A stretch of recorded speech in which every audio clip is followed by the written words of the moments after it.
As far as the eye can see, we see a concrete jungle. The eyes that are tired of seeing buildings and overcrowded roads urge to see some greenery and the feeling of nature. This is provided by an oasis in the middle of this metropolis, the Diyasaru Park.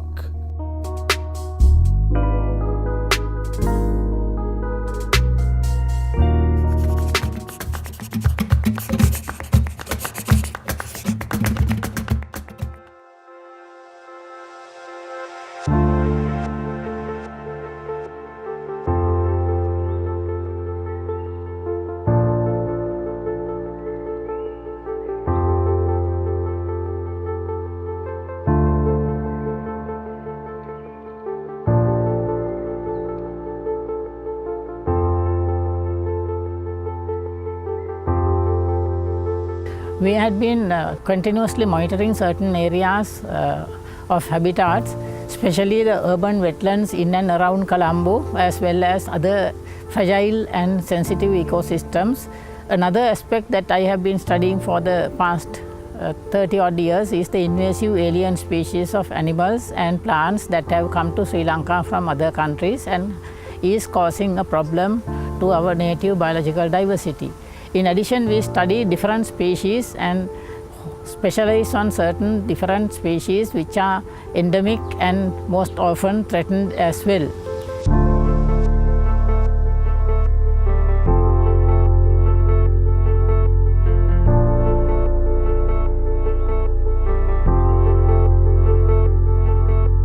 Sri Lanka is fortunate in having urban wetlands within Colombo and Sri Jayawardenepura as well as in the outlying suburbs. Urban wetlands serve several different purposes. One is that it keeps the quality of the air and also a little breeze in the area. It also helps maintain the water table in the ground and is a refuge for biological diversity. In many urban areas where urbanization compels the animals and the plants to vanish from the urban situations, the urban wetland acts as the last refuge for certain species of animals.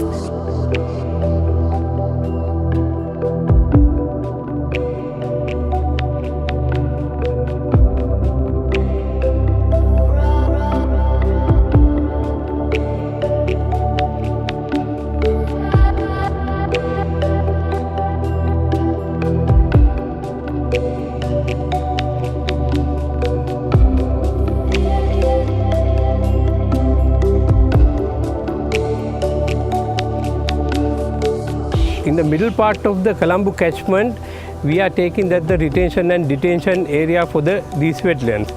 You can see in the Diyasaru Park, Diyathawiyana, Navala Valley Park wetland and Baddagana, also some other wetlands in managing by the Megapolis and Western Development Ministry.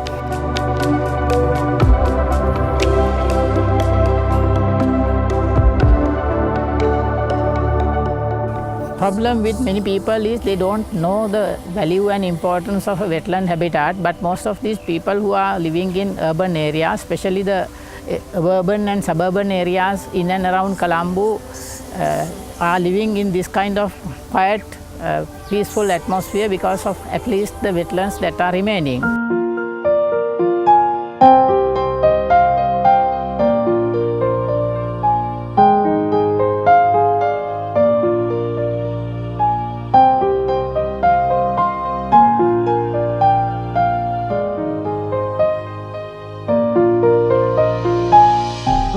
Diyasaru Park is located in Thalawathugoda. Actually, it's in front of the Parliament, so very close to the Colombo city centre.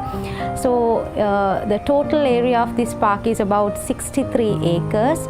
Actually, a long time ago, this was an active paddy field, but when the Parliament Lake was dredged, this land was acquired to the government and it was used to put the dredge material of the Parliament. So with that, the paddy became abandoned and the land slowly became a marshy land.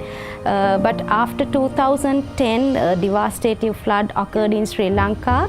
So So the approach for the urban wetlands was changed in the country. So this piece of land is very important as a flood retention area, as well as to for water purification, basically for the Parliament Lake.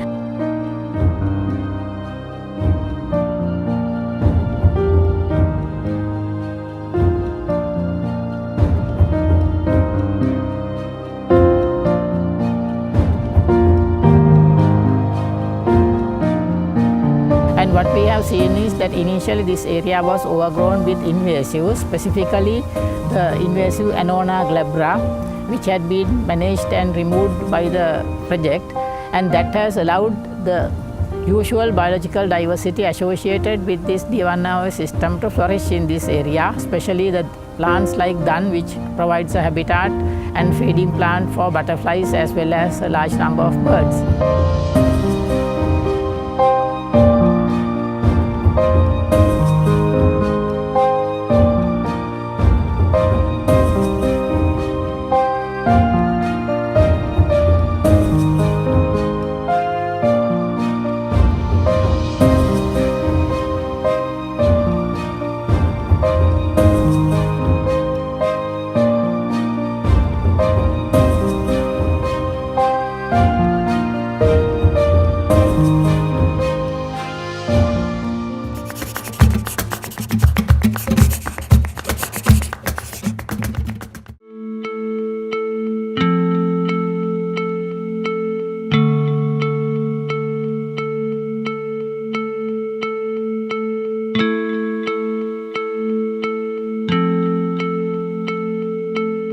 In order to preserve nature, it is paramount to preserve its life.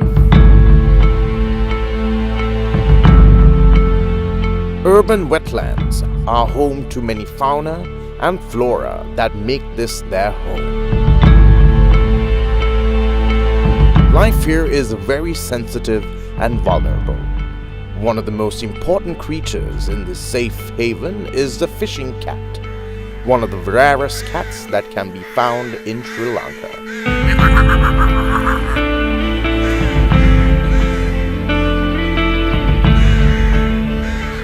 Hi, my name is Anya Ratnayaka and I'm a wildlife conservationist. I work for small cat advocacy and research, and I run the Urban Fishing Cat Conservation Project that's based in Colombo, Sri Lanka.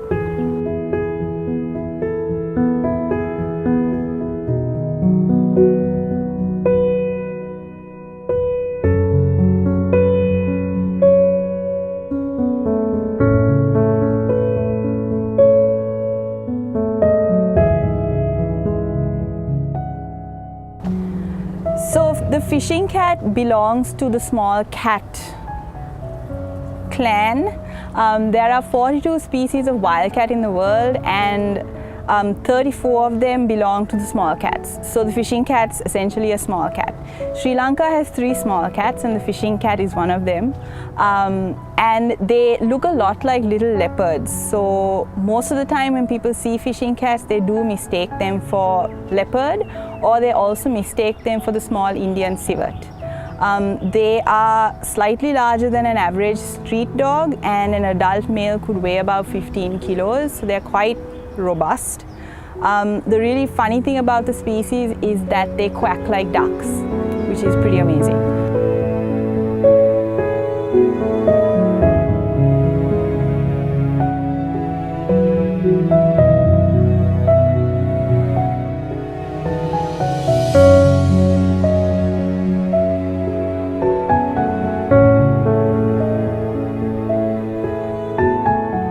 Usually there is a theory that cats don't like water, but the fishing cat actually does. Without water habitats, water-rich habitats, you won't find the fishing cat, and they will actually dive and swim after fish, which is pretty unique to the species.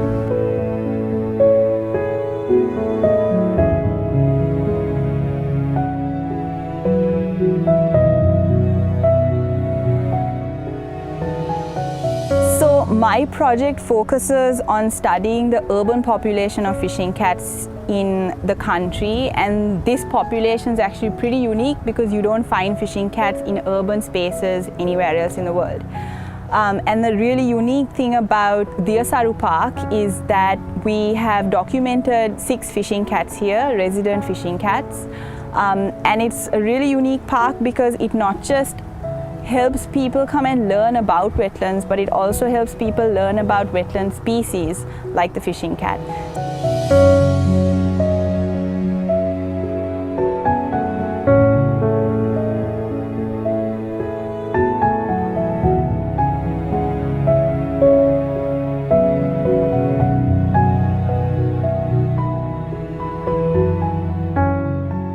This park is important to me in particular because it helps me understand the interactions between fishing cats and other wildlife and people. So one of the main things that we do, that we're actually doing today, is we set up wildlife camera traps, and we set them out throughout the park because we want to see the interactions. So are there more wildlife on days that there are less people? And how does human traffic affect the abundance of wildlife in this park? And by looking at that, we can implement various management and protection protocol for urban wildlife in general in Colombo. And we work very closely with the Department of Wildlife Conservation and of course the SLRDC when we create this management protocol.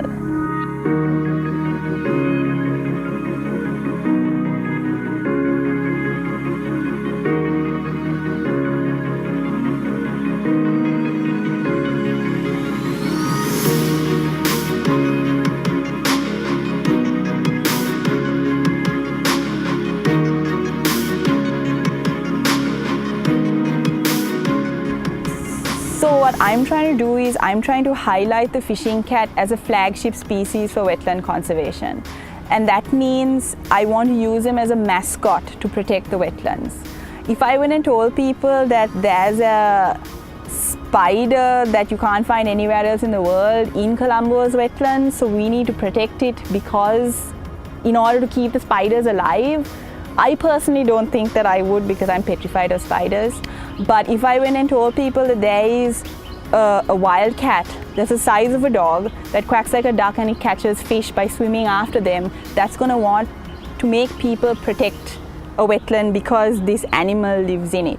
So by telling people, okay, we've got the fishing cat, it's this amazing unique species and they live in wetlands, and without the wetlands you won't have this species in Colombo,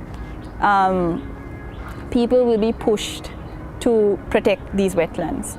And by protecting the wetlands, you end up protecting the fishing cat, but you also end up protecting other species like the spiders and the crocodiles and all the birds that you see around us and all the insects. And eventually you end up protecting us.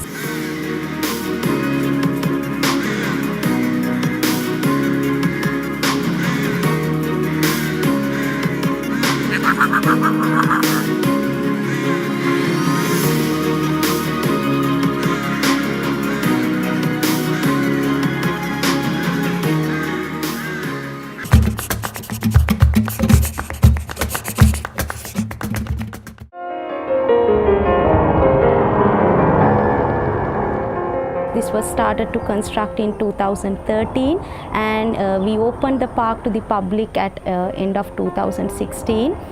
So this is a very good example for restoration of a urban wetland, because when the project was started, almost the land was filled with the invasive species.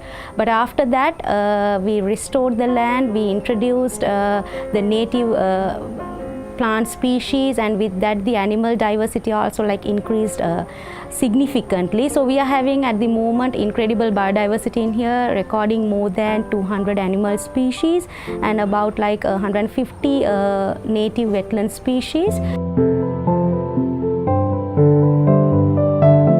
biodiversity of the park, we have been recorded more than 80 bird species, including many migrants, endemics, rare birds, as well as the other animals like butterflies, dragonflies, the amphibians, reptiles. So there are some interesting animals have been found in here, like fishing cat, saltwater crocodile, purple-faced leaf monkey. Especially about like a fishing cat and these crocodiles, it's very rare to find such kind of animals in a city, especially in a capital city around the world.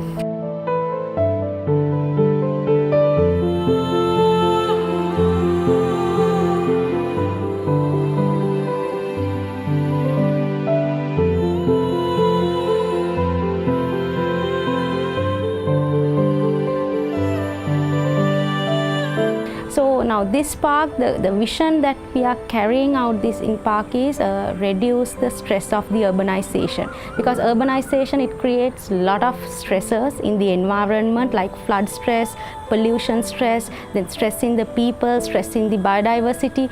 So we want to create an area where that using an urban wetland, how to reduce these stressors.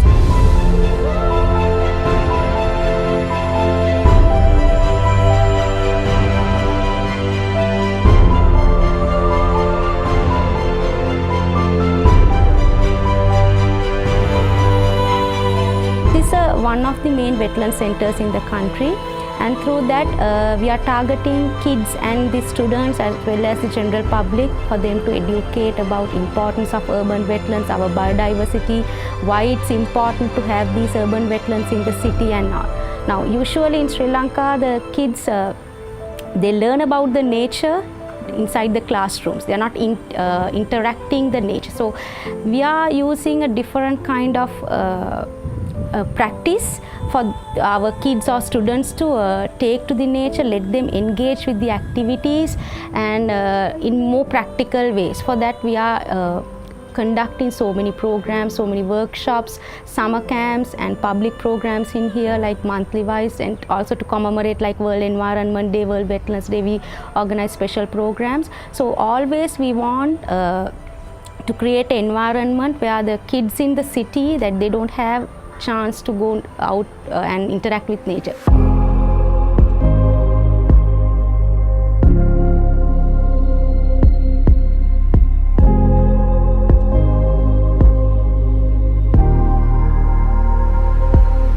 Near future we are going to develop some transport system and the recreational transportation in the Bere Lake and the canal systems.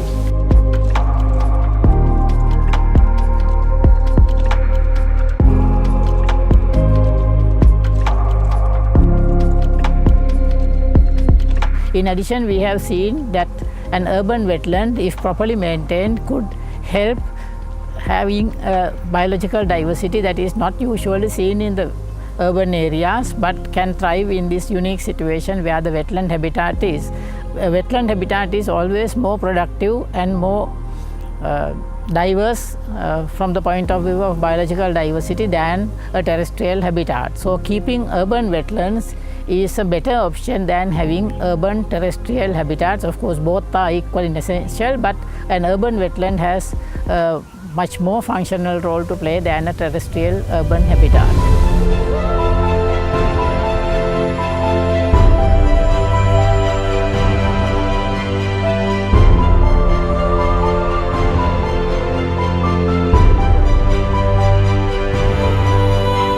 This is a space that breathes life into the city, a space that brings nature closer to us, a space that makes us feel human again.